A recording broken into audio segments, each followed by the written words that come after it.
Welcome to the DIY Goalie Podcast, where hosts and goalie coaches Nathan Park and Connor Monday share their insights on how to become a better goalie.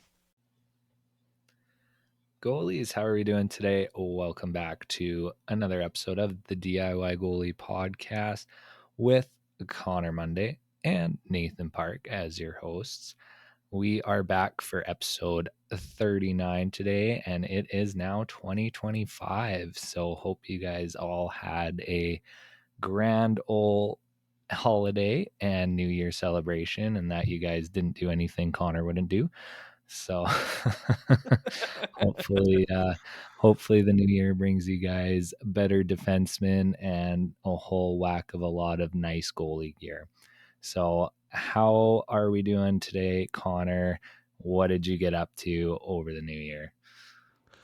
Well, Nathan, first off, glad to be back. Didn't get up to a whole lot, honestly. Had the 4 days off from work. Had my grandpa fly in on the 22nd, and then had the brother. Well, my brother was flown in like a week or so beforehand, but beyond that, we just kind of hung around the house, had the family over, and opened some presents and all that, and went over to the in-laws' place as well, and had a whole bunch of Christmas food and dinner and everything else under the sun there. Beyond that, it was a good Christmas all around, and yeah, can't really say much else. Always a fun time to be spending time with some family away from you, and, and good to go from there. But yeah, hopefully everybody had a safe and happy holidays, and hopefully the new year. Whatever resolutions that you have set for yourself, I think by the time that this episode releases, it'll be like the second week or so into 2025 there. But definitely though, just can't wait to see what comes for everybody this year, and just kind of the successes and the failures, and just kind of the learning opportunities that come with 2025. This is definitely going to be a big year for me and my wife, but beyond that, it's we had a good time. Yourself? Yeah, it's back to normal. So, it's been a wild 2 weeks as it normally is around this time, but we're back. We're doing some content. And yeah, we got some exciting things that are going to happen at True North Goaltending over the next couple weeks here. So pretty excited for that. We'll dive into it. And not only is it a new year, but it is a new month, which means we have a drill of the month. So we are going to tackle a drill that I like to do when you have a group of goalies. So this works really well when you have like 3 goalies out with you. You can do it with 2 as well. But we are doing the dynamic T-push screens. And this one works really well to just have goalies battle, fight for their sight, just try and stay on top of the puck through traffic. And it also keeps goalies who aren't in the net busy, which is nice. So basically, you have a goalie in the net at the top of the crease. You can add a movement if you want them to start on the post and push out to the top first, or whatever the case is. That's totally doable. But basically, the goalie will at some point get to the top of the crease. The pucks are in the slot area, and then you have the goalies who are not in the net, um, basically just in the slot between the goalie and the net and the pucks. And they're a little bit off to the side. So when the coach yells go, the goalie's not in the net actually T-push across the vision of the goalie in the net. And as soon as they clear that lane, the coach takes a shot. So basically, the goalie in the net is fighting through the moving screen of the goalies who are T-pushing across, and they have to fight to track that puck, pick it up, make the save, and then obviously, like we like to do, we play out the rebound, make the goalie battle a little bit. More often than not, make us feel good because we'll bury on them on an empty net, all of that fun stuff. But Speak for yeah. yourself. I do it all the time. One of us has to be nice to the goalies we work with. And I keep telling myself that, and not the fact that I have no skill as a player whatsoever. So, but yeah, it's a nice, simple drill. It's something that pretty much anybody out there can do. And like I said, the thing that I like about it is when you do have a few goalies that you're working with, it keeps all of them busy. One thing to focus on, I guess, is I find the goalies not in the net tend to, I don't know, cheap out a little bit on on their T pushes, and they tend to just be a little lazy with it.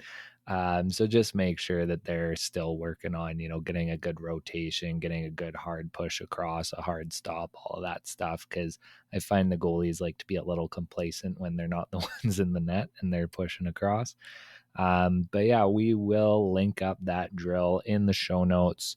We have a YouTube video on it too. If you want to see how it goes, we will link that up as well.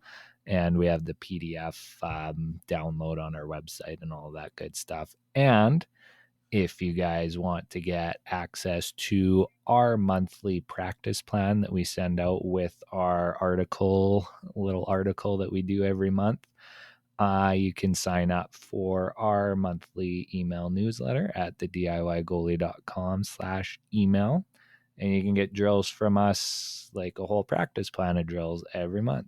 So the last one we just did was working on some post play stuff where it was all drills based off of the puck starting behind the net. So, Um, yeah, I like this drill. It is a fun one.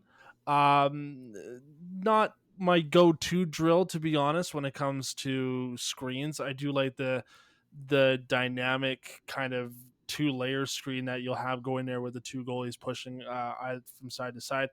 I generally, when I am working on screens and such, I am more working with static screens in that regard, or having whoever the goalie is or the guy who's not in the net be the screen, being the screen in front there, just kind of moving with the goalie as we're moving back and forth. Because for me, when it comes to working on screens, it's more about fighting for your visualization. Regardless of me being a negative Nelly about it, it is a good drill, because there are instances where you do have like a flyby screen, and it does end up taking, and just those milliseconds end up being all the difference. yeah, I'd argue that you probably come across moving screens more often than static screens in a game. So. Absolutely. But for me, I feel like that there are probably other Yeah. drills or other ways of doing it, but not again, this not in my top 10, I would say, or probably is in my top 10, not my top 5. I don't know. Yeah. I'm making myself look bad right now, but it's fine. It is what it is.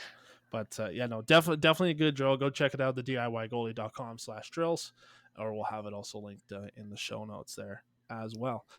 Yeah, so I guess today what we'll talk about is we're at that point in the season now where everybody's played a significant amount of games, whether it's in-season games, tournament showcases, tournaments in general, and the body is starting to feel it for a little bit now, especially for those who are first-time goalies and you are utilizing muscles that maybe you haven't utilized before, or you are in the beer league side of things and you come home screaming in pain every night because your knees are dying and your hips are dying and whatever else.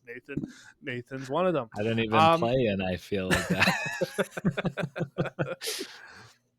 So I suppose for today's topic, we want to talk about, as we're entering into the second half of the season now, for most of us, we want to want to make sure that we're doing what we can to take care of our body and make sure that we are preventing any injuries in the now or that may occur later down the line. Um, might get Nathan to help me out here on this one because he's the expert when it comes to goalie injuries. But it's just we want to talk about swish. Yeah, I was gonna say, do as I do, do as I say, not as I do.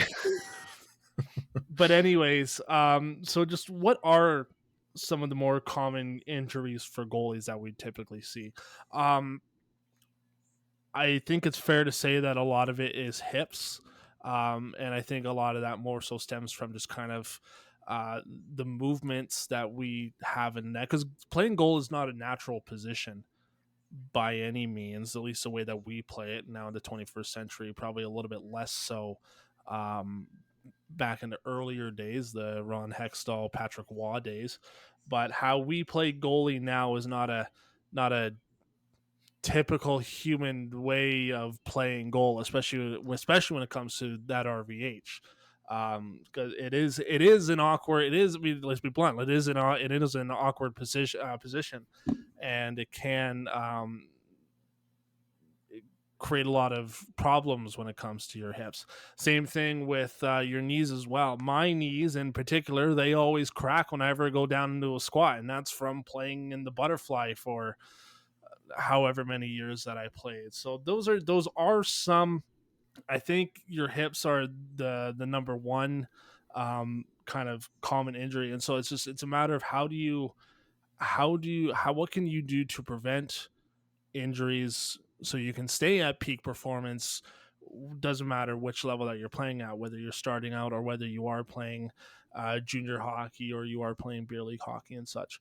um I think just stretching, number one, is a good one. Want to make sure that you stretch out your hips, stretch out your groins.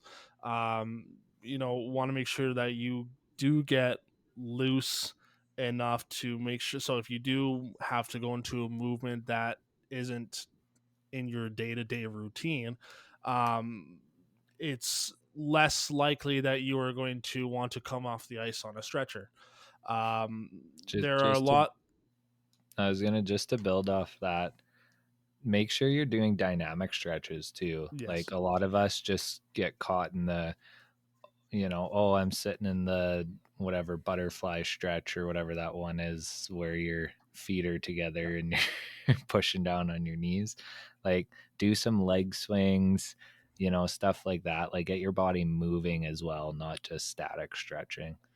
Yeah, so yeah, just making sure that you are doing whatever you can to stretch, however that may come across. Like Nathan said, with the dynamic stretches is one of the better ways to go about it.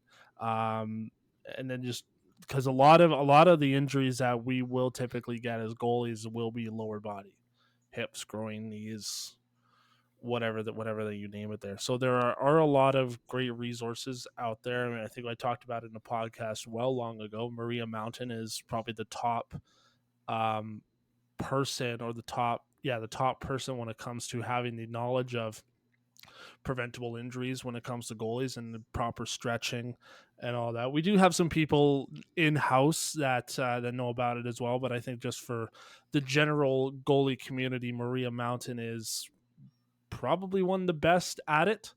And you can find over all her stuff over at, I think it's goalietrainingpro.com or whatever it is that her website is there. Sorry, Maria, Yeah, um, we'll link but yeah, that up too.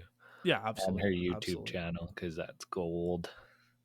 It is. It absolutely is. I haven't checked it recently, but there are like anytime people ask me for like fitness ideas or goalie related things, I go just go check her out because I'm like the least qualified person to talk about it. But yeah, you never actually know how physically exhausting it is to be a goalie until you actually play the position. And I've had my fair share of at least groin injuries because I pull it and whatever, and yeah. So I just stretching is a huge thing. Making sure, again, we talk about nutrition, and make sure that you are eating healthy, as well as you're hydrating as well, and it's not any of that quench or that BioSteel or whatever. It's like actual proper water. um I think that's just kind of, it's call me being old school, but I think that is just the way to go. Like any type of energy or sports drink, I think it has its place. I know Gatorade is typically the popular one, and there are different, like there's a general Gatorade that you can get out of any convenience store, but then there is also, like, I think it's like Gatorade Zero and like Gatorade after workout or whatever it is that they have there. So like there is all that stuff that you can take as well. So I'm not saying quench or BioSteel or anything of the sort is not good for you, but I don't think it should replace just straight water. Essentially, I could be totally wrong on that, um, but yeah, so Balance. just balance, exactly, exactly. Um, but yeah, that's kind of what I got for it. Again, Nathan, you're kind of the expert on this, so I feel like Yeah. is there anything from your playing career, with all the injuries and such that you've had? I know you just came off your second hip injury, um, what, a couple months ago now. Yeah, Um, back in April I had my second hip surgery. yeah, You so know, just you again, like I joke about it, but like I'm being serious at the yeah, same time. What do you wish that you had done differently to prevent having hip surgery at 29 years old? honestly, the funny thing is during my career, I actually didn't have a lot of injury issues. The only two like major injuries that I had was I tore my meniscus on one knee, and exactly a year after my surgery, I tore the other meniscus. Like literally the year anniversary of my surgery, I'm like, oh, okay. Uh, so, and to be honest, the first one I think was more due to inline. Like, so for me, I think a lot of the issues that I had with my knees were related to what I did in the off season because I played inline and I played ball hockey, and those are even worse on your body than ice is Oh, because 100, there's yeah. a lot less give. So that didn't help. Um, my hips actually didn't bother me until my 2 years of college. Like I never had a hip issue, and then it was really only my last year that they started bugging me. And I think, to be completely honest, it was related to my equipment. I In junior, I had a set of Brian Genetic 2s that had the smart strap system, and I had toe hooks on it. So I didn't have a buckle like a boot strap. I didn't have laces, and my pads moved really freely. And then when I went to college, because our league sponsor was CCM, and as a broke college student, I decided that I only wanted to pay 1,700 for a full custom set as opposed to like 3,200 or whatever. So I bit the bullet and I went to CCM and I got eFlex 2s, and they were significantly more heavy. They were more bulky. I tried making the hooks work, but it didn't work. So I had to go back to laces and a bootstrap. And yeah, that's really when I started having hip issues. So I think that played a part in it a little bit.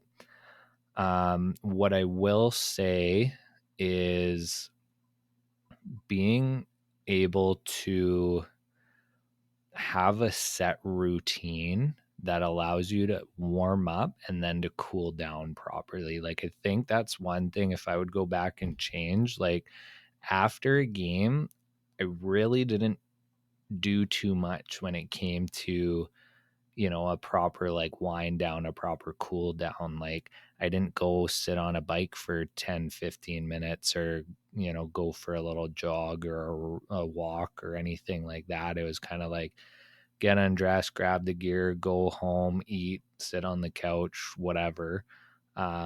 I was also a big ice bath guy, so highly recommend that if you're if you have the ability to.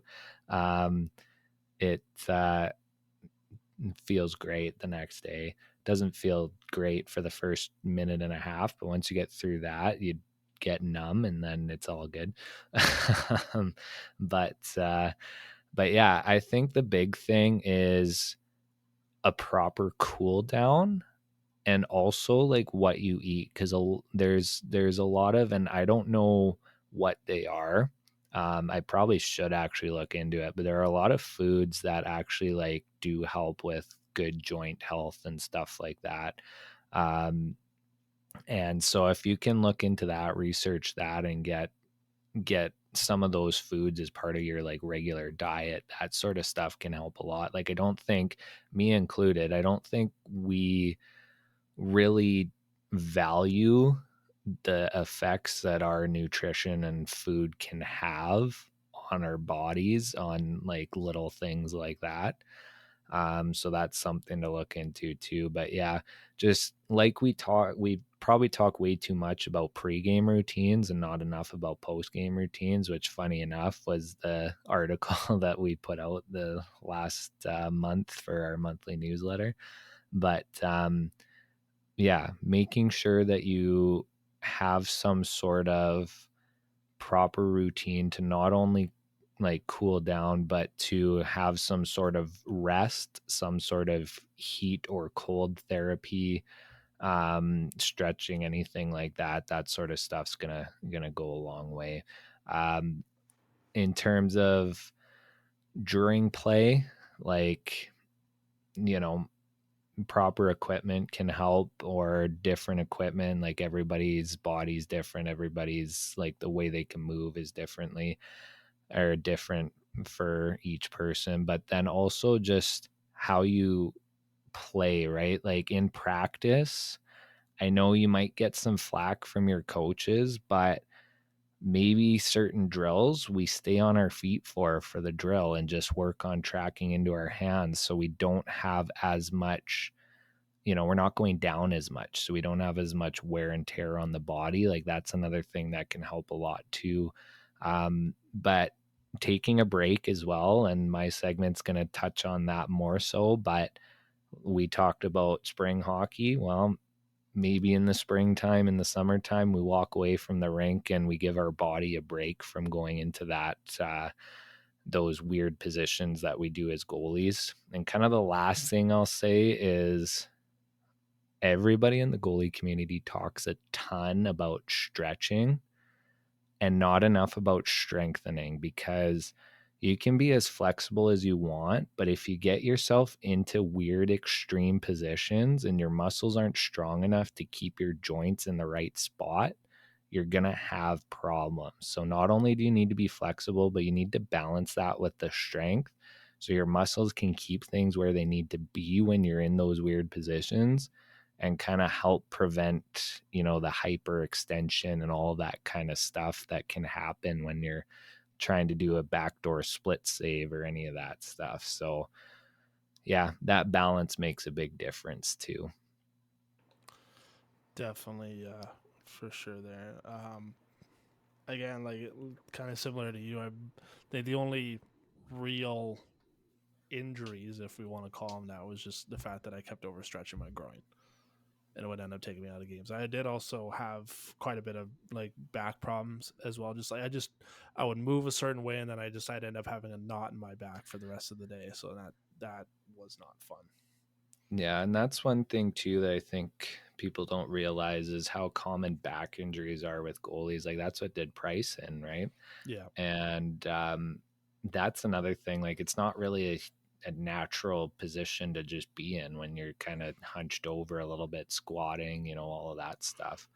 And another one too, I don't think it's as common anymore as it was back in the day with the big, bait and switch windmills, but shoulder problems can be a thing too, right? And it's just a matter of, again, like being aware that the stuff we're doing isn't natural. So taking extra steps to really make sure that, you're in peak physical condition, you're eating right, you're hydrating, you're taking care of your body and having that balance, and just, you know, you only have one body. If you don't take care of it, where are you going to live, right? Like that's one of the quotes that I need to do a better job of following. But it rings true, right? Like the problem is if you're not proactive, it's so much harder with your body to be reactive after the fact and trying to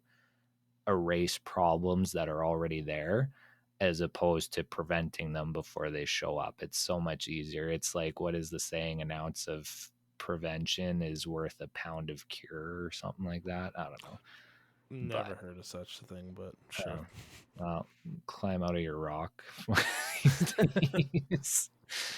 But yeah, I don't know if you got anything more to add on that, but No, I think we've killed the horse there, but yeah. no, I mean it's it's one of those things that ring true time and time again, and I would not be surprised if in a later podcast we do end up talking about this again, whether it be over the summertime or in the new season. Is just kind of a refresher. But it's one of those things where like we talk about it now, and then we're gonna have this conversation again a few months down the line, or a year or so down the line, and such. And so we're all at the point in the season now where fatigue will start to set in if it hasn't already, on top of the fact that we are probably dealing with some kind of injury, or we did deal with an injury, and we want to make sure that we're doing everything that we can to not prevent it again. Like I think it was just Cam Talbot went on not season-ending injury, but I know that he did go on injury of some sort prior to I think it was before the Four Nations Cup announcements, because he would have made that roster, I think. And then beyond that, I mean, Pyotr Kochetkov was another one as well, where he's been in and out the lineup due to some injuries as well there. So it's what can we do as goalies to make sure that we are preventing any injuries from happening in general, from or potentially re-injuring something, but it ends up being like a different part at the same time. That kind of makes any sense. But yeah, but I think there are a lot of great articles. Again, Maria Mountain is definitely my recommendation there for all that, and I think something definitely worth considering. Goaltending is a matter of inches. As goalies, we need to gain every advantage possible. This is where Visual Edge can help. With Visual Edge's cutting edge cognitive and visual training, you'll improve your reaction time, anticipation, and overall decision making. Imagine seeing the puck faster, reacting quicker, and making those clutch saves. Walking in one-on-one, makes a shot, big save by the goaltender, and it comes back the other way. Ready to unlock your full potential? Visit visualedge.com and use code DIYPOD for 20% off. That's DIYPOD at visualedge.com. VIZUAL edge.com. One thing, actually, now that you said it, just to wrap things up, if you do have an injury too, like, especially in the hockey community, we have this tendency, we almost feel like we have to play through it, or at least come back earlier than we probably should. Please Yeah. don't. Take the time, and even when you feel good, especially with something like a groin, like, even if you feel good doing the majority of stuff, take a little bit of extra time, because that's a thing that gets people into trouble, is the re-injure, the kind of chronic injury, because they never allow it to heal properly. And then all of a sudden, you've pushed through it for 8-10 years, and now it's just a part of your life until until you die, basically, right? And so we don't want to get into that cycle. Take the time to really heal before you get back on the ice. Yeah. I guess that Well, segues. Oh, yeah, I was gonna say let's just jump into yours here, because I yeah, feel I was gonna say that segues pretty good into what we're gonna talk about on my end of things, I guess. Was just the importance of taking a break and taking rest and taking a step back. My favorite iteration of this is the story from this past Cup Finals, where Panthers went up 3-0.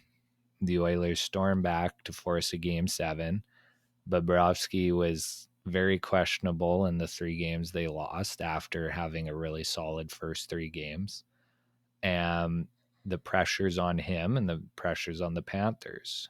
So his goalie coach from Finland, I can't remember his name, but the goalie coach that he works with told him the day before Game 7 to not even go to the rink. He basically said, spend time with your family, go for a walk on the beach, don't even touch anything close to hockey, stay away from it.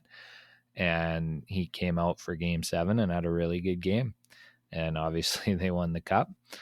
And to me, like, it's so easy in the day to day to get caught up in, oh, I got to get better. I got to do this. I got to do that. You know, what am I doing to get better? And you can't get better if you don't rest. Like, your body has limitations and your mind has limitations. Like, you can get emotionally, mentally, physically burnt out if you don't take the time to have some R&R, some rest and relaxation. So if you, especially if you're feeling burnt out, you need to take a step back, but we want to try and do that before we get to that point. So if you have, I know we just finished it, but if you have something like a Christmas break, you know, maybe don't pick up that 3-on-3 tournament, or maybe don't go to the ODR for 10 out of the 14 days. I mean, I know it's tough, and I know a lot of times we want to. And if you're at that point, you're probably okay to not take a break because it's still something you love doing and you're eager about. But at the same time, it can happen pretty quick, the switch from this is awesome, I can't get enough, to holy, like, what am I doing with my life, kind of thing, right? So as much as it sucks, just force yourself to take a break, right? Take a step back, go do something else that's not related to hockey, have a little bit of fun, have a little bit of diversity. Because the other thing, too, is if you don't, what happens to a lot of guys, not as much anymore these days, I think, because we're more aware of it, but a lot of guys, they're done their career and then they're like, I don't even know what to do now. Like, hockey was my life and I never took a break away, and now I'm lost. Like, I lost basically the thing that made me me, right? So just switch it up a bit, I guess. And there's plenty of reasons why, but you need to have that balance. You know, we talk lots about work life balance. It's the same when it comes to hockey. If you have too much hockey, it's just too much. Yeah, there's definitely a thing as excuse me, as too much hockey there. Um, Again, I think I talked about it in a different podcast, but when I coached spring league, I was just amazed and astonished. It's just how hockey centric a lot of these families were. And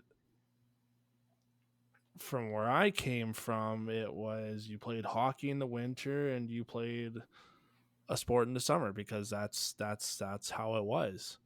And I think there's this notion out there, and I kind of went through it myself at the start of this year, where anything hockey related that has the potential to advance your career, everybody wants to jump on it.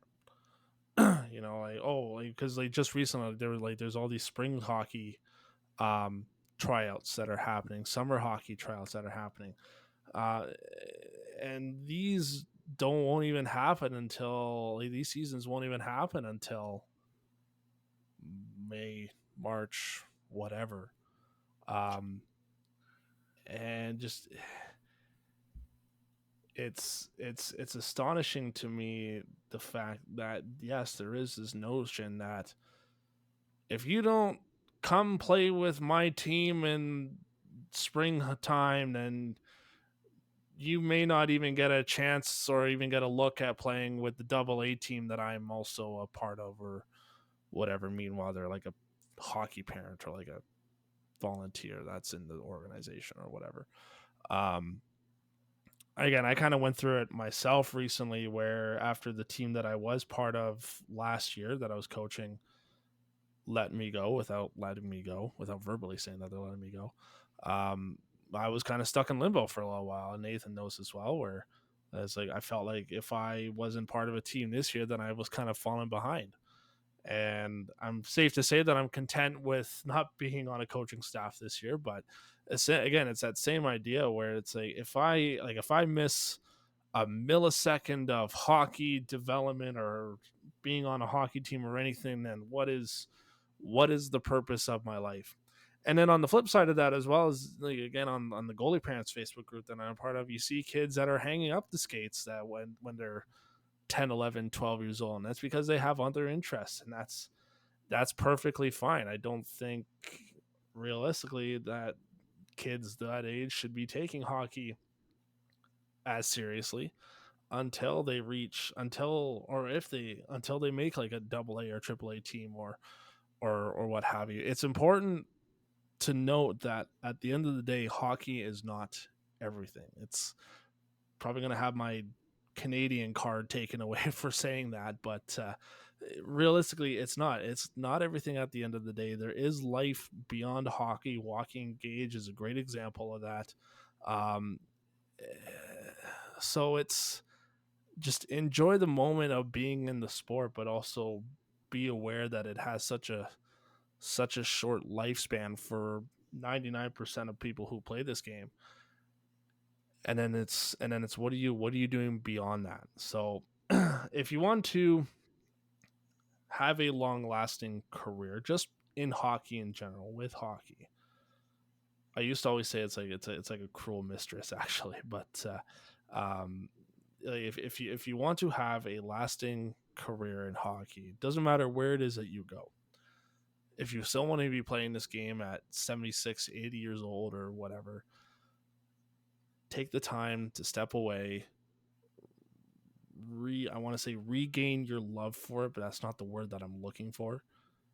And then when you're ready to come back, you will come back with either a fresh perspective or just kind of a a better appreciation for the sport and for the position that we play. So I think that's kind of the best way for me to sum it up. Yeah.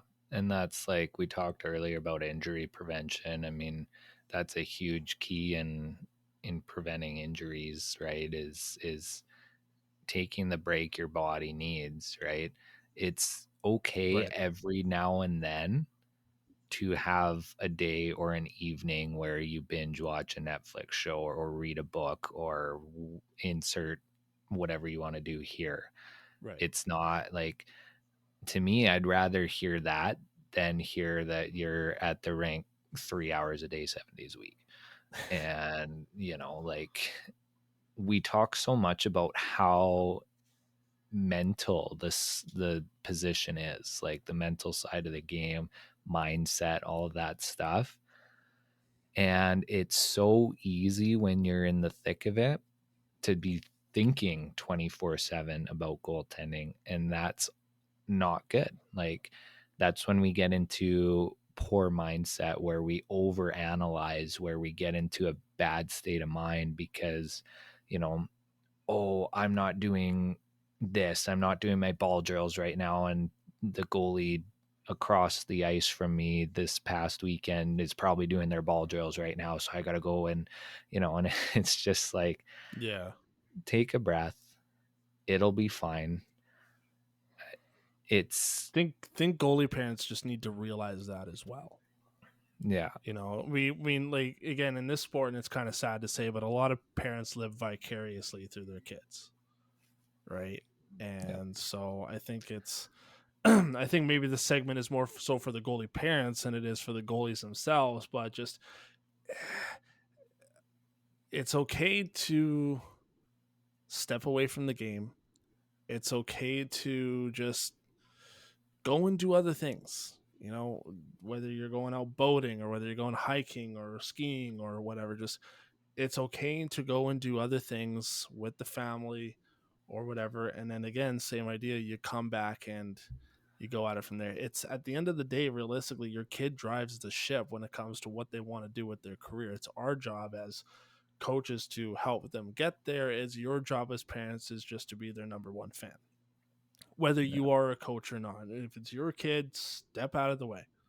Essentially, let your kids be kids and let them do what they're going to do. That's going to help make them happy. You can provide your guidance. You can provide you can provide it your opinion, but at the end of the day, it's like you cannot be signing your kid up for a team and then 3 to 4 development programs on top of that, on top of them being in school, on top of them having a life outside of hockey and such. It's just that's way too much. That is way too much on their plate. And so it's, again, you need to kind of just tactically think of what is going to be the best.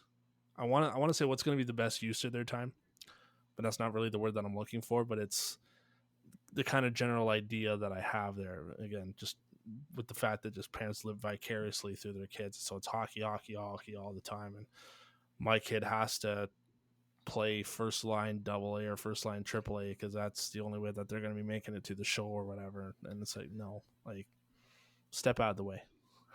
Yeah. The other side of it too, on the coaching side, and this isn't strictly for goalies. In the real world, we've had a shift away from, you know, our old school mindset when it comes to work, where it's like, unless you're dead in a ditch, you are there for work. And we've shifted away from that. And I think it would be healthy to have a bit of a shift for that with hockey too. Because more so at the higher levels, it's still that mindset of, you made a commitment to this team, you better be showing up unless you're dead in the ditch kind of thing. And I get it. Like, I played at a high level. I know why, and I understand the feeling of that. But at the same token, I think we need to start being a little bit more okay with kids not being at the odd practice. And I'm going to say at the odd practice because I'm not talking about, little Johnny who showed up twice a month, because that's an issue. But, I think we need to have a bit more of an accepting mentality around, stuff like, I'm just not in a good headspace to be at practice right now. And everybody's different. Some people like the escape hockey gets when they're not in the right headspace, and that might be good for them. And some people might just need that, walk on the beach time with family type break that Bobrovsky did, right? And I think we need to start being a little bit more okay with that and a little bit more lenient with that. That if you have a legitimate reason that, is only the odd time here and there, that doesn't mean that you're not getting the start this weekend, or that you're up in the press box for the weekend, or whatever the case is. And that's just kind of my opinion. We've shifted to that in the real world and the workplace for good reason. And I think that mentality needs to come a little bit to hockey, not to, again, be to the point that nobody's ever showing up, but we still obviously have to have that commitment to the team. But I think we need to be a little bit more lenient on being able to take the odd day off here or there. Yeah, we can go into a whole episode on that because I am about 50-50 on that. But Yeah, me too. But yeah. you know what I mean. No, and there is one person that comes to mind when we talk about that. I'm not name dropping or anything, but um, yeah, I think just especially in a world nowadays where mental health is has become is a major thing. And again, like you talked about, like I'm not like I'm not feeling it today, um take the day off type deal. Again, the only thing that I'm going to say is that there is accountability that comes with that as well. And again, we can 100%. probably have a whole podcast on that as well, but I don't think we're not definitely not going to get into that today. But again, but you are correct though, is that there needs to be give and take essentially, and how much you give is how much you take. That kind of mentality there as well. not something that I think. Well, I believe in you get what you give in, or you take what you give in. But I'm not. I don't. I'm spiraling is what's happening right now. But there's pros and cons essentially, and definitely a good podcast topic for the future. I got nothing else, and I don't know if you have anything else that or anything else that you want to elaborate on. One thing I will say, if you guys are interested and if you guys do have like a goalie related business, because we are starting to play around with some ads on the podcast, more so just to cover kind of the, cost to like host and all of that stuff that we have. Nothing too crazy, but if it is something that you guys are interested in, you want us to feature you on the podcast, reach out, info at thediygoalie.com, and we'd love to work with some of you guys out there to get any of your brands or products or anything like that in front of our listeners. So you can always reach out to us about that if that is something that you're interested in. Yeah, absolutely. I think again, with the goalie community being so small, it feels so big at the same time, because you only know of certain goalie companies, whether it be worldwide or just kind of within your small little group of the group.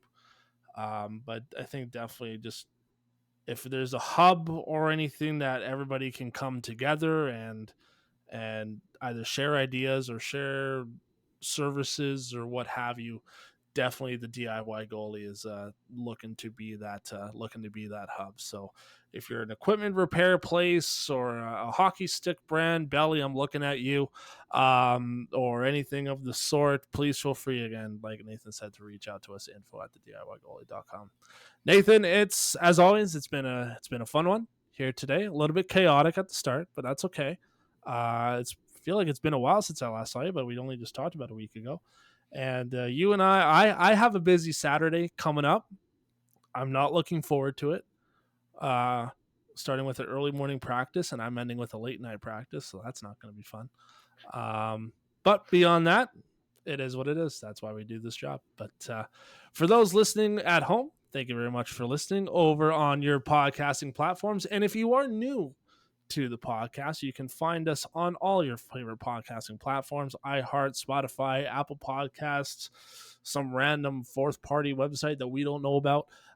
If you are watching over on the YouTube side of things, thank you very much for watching. And if you are a new viewer to the YouTube side of things, please feel free to give us a like and to subscribe. We are currently sitting at about 231 subscribers as of recording this podcast, so that is very, very exciting. We do have a lot of video stuff happening over there as well that does get shared on our Facebook and Instagram and whatever social media services, on top of us in the on the DIY Goalie website as well. Speaking of such, you can follow us over on the DIYgoalie.com, where we have all sorts of courses and wow, merch. I completely blanked on what I was going to say. Thank you. And yeah. And again, talking about the social media side of things, you can follow us at the DIY Goalie on your favorite social media platforms. If you are in the Edmonton area and are looking to train with myself or Nathan or any of our great service staff members that we do have, you can visit us at truenorthgoaltending.com. If you guys have any questions or anything, please feel free to reach out to us at info at thediygoalie.com or goalies at truenorthgoaltending.com. Nathan, it's been a fun one. We'll see you next time. Take care. Make some saves.